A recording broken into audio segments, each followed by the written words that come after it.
Hello everyone and welcome back to another video from Wake&Tech. In this video, I'm going to show you how to change your password on the Ourtime account. So let's get started right away. First of all, open up your web browser and then in the address bar type in ourtime.com and press enter. You will then be taken into the official Ourtime website.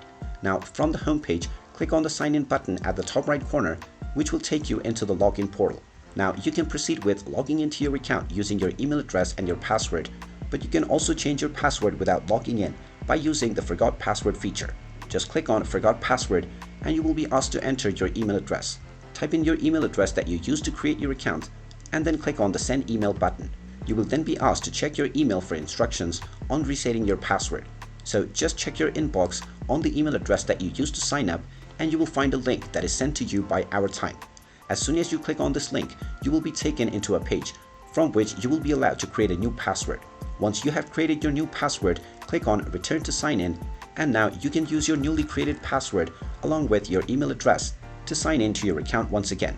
And there you have it. That is how easy it is to change your password on Ourtime. If you find this video helpful, make sure you hit that like button and subscribe to our channel if you haven't done so already. Also ring that notification bell to never miss another update from us. Thank you for watching and I will see you again in the next video.